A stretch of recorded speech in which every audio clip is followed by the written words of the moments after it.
Assalamualaikum warahmatullahi wabarakatuh. Ah, sa-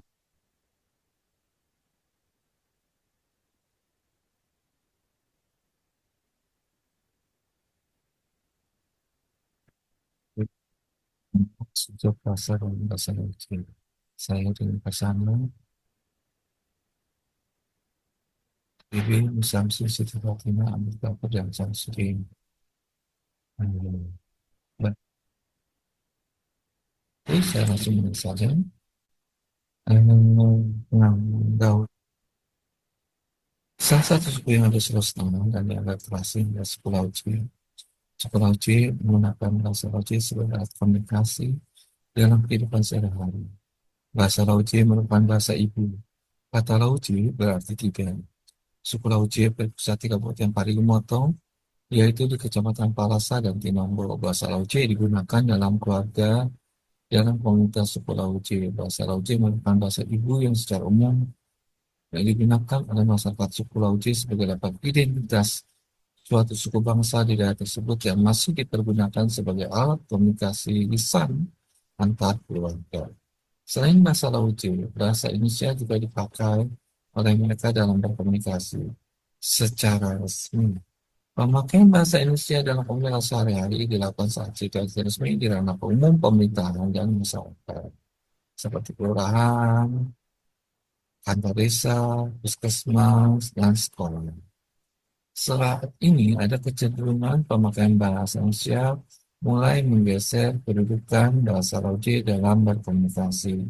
Bahasa Lauci merupakan salah satu warisan yang perlu dikembangkan dan dipelihara agar tidak mengalami kepunahan. Dengan demikian, generasi yang akan datang dapat mengenal sekaligus memakai bahasa tersebut sebagai alat komunikasi di daerah Kecamatan Palasa dan sekitarnya dalam kehidupan sehari-hari.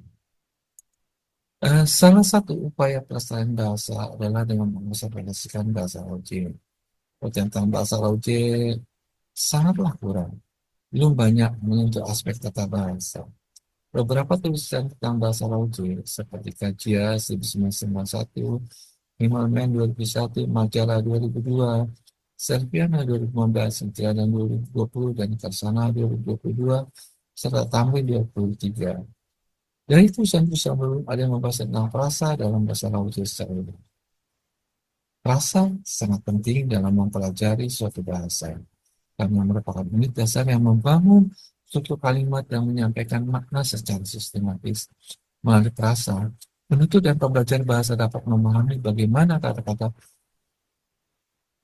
diorganisasikan untuk membentuk hubungan semantik dan sistem sintaksis yang kompleks. Frasa juga membantu dalam mengenali pola tata bahasa seperti penggunaan kata kerja, nomina, atau adjektiva yang menunjukkan pembelajar memahami aturan dan nuansa dalam bahasa tersebut. Selain itu, analisis frasa mempermudah identifikasi elemen penting dalam suatu kalimat seperti subjek, predikat, dan objek sehingga memberikan fondasi kuat untuk menguasai keterampilan berbicara, menulis, dan memahami bahasa secara keseluruhan. Oleh karena itu, frasa menjadi langkah awal yang esensial dalam menggali struktur dan fungsi suatu bahasa.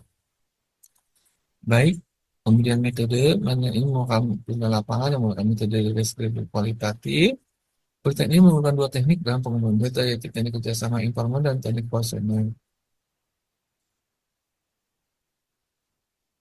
Baik, data yang juga peroleh, kemudian kami klasifikasi dan dianalisis dengan metode AGI. Metode AGI ini adalah metode yang alat bantunya merupakan bagian dari bahasa itu sendiri. Keberadaan metode AGI ini dibantu oleh teknik dasar bagi unsur langsung atau BUL. Teknik BUL ini terapkan yang membagi satuan lingkungan yang terdapat dalam struktur rangka frasa bahasa logik.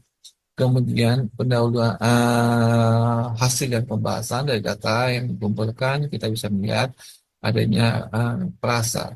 Jadi prasa endosentris dan eksosentris. Prasa endosentris berkonstruksi atributif dan bentuk tunggal. Prasa endosentris berkonstruksi koordinatif, berindik lebih satu. Ya. Prasa tersebut melakukan gabungan kata untuk alat penghubung. Nah,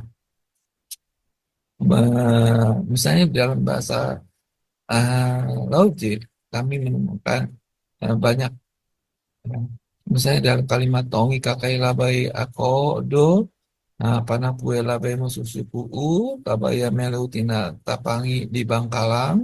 Ini kan kita bikin membuatnya, dan kita secara itu dapat dilihat ya, seperti yang itu ada kalimat, kemudian ada frasa, oh ya, kemudian baru ada kategorinya itu kelas atau kelas katanya seperti nominal, adjektif atau adverb dan adverb ya.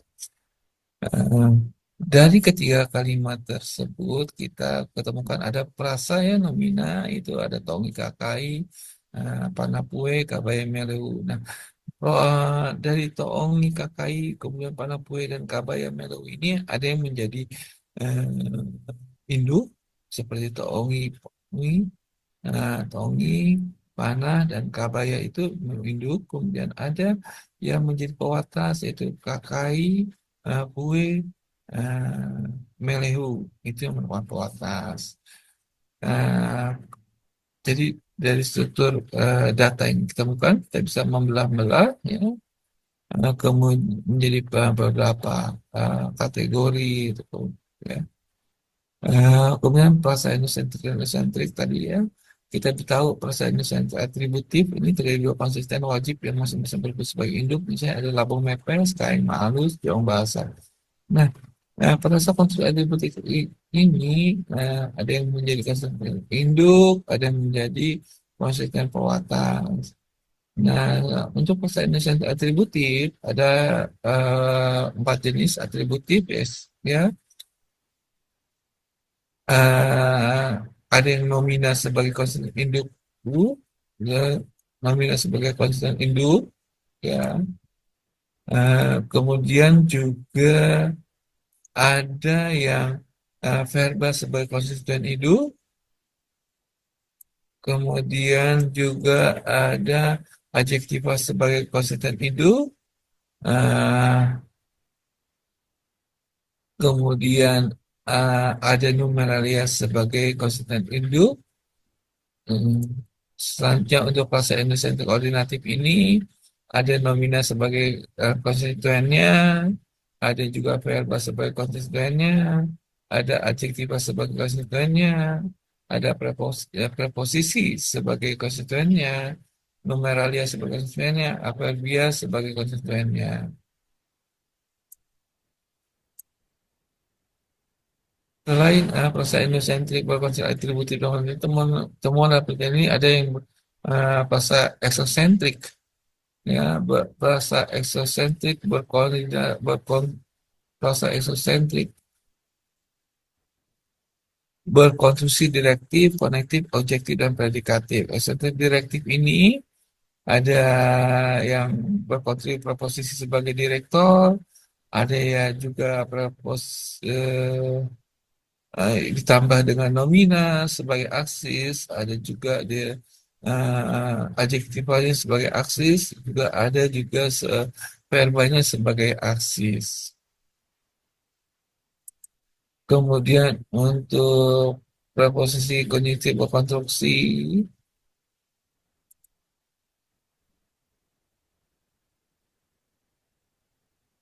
ya selanjutnya untuk perasaan nominal juga ada yang berkonstruksi nominal sebagai subjek, ya.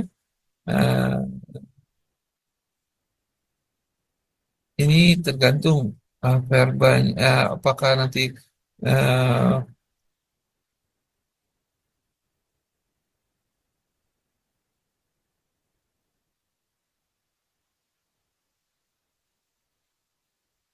ada yang verba intransitif, ada yang verba transitif, ada yang verba konektif, ada juga ya ditambahnya melalui adjektiva, ada ditambah juga ada preposisi, adverbia, ya, dan namanya baik. Selanjutnya untuk kesimpulan bahwa penelitian ini bahwa bahasa memiliki sebuah perasaan inisiatif dan yang berkonstruksi atributif dan koordinatif, ya. Kemudian konstruksi atributif memiliki empat tipe yaitu nomina, verba, adjektif, dan nomina sebagai konsisten induk. Konstruksi koordinatif memiliki enam tipe yaitu nomina, verba, adjektiva, preposisi, nomina, dan adverbia sebagai konstituen. Selain frasa endosentris, bahasa Latin memiliki struktur frasa eksosentris yang berkonstruksi direktif, konektif, objektif, dan predikatif. Konstruksi predikatif memiliki 4 struktur pasal, konstruksi kognitif memiliki 8 struktur pasal, konstruksi objektif memiliki 1 struktur pasal. Baik, demikianlah pemaparan saya. Eh, Perhatian Bapak dan Ibu saya ucapkan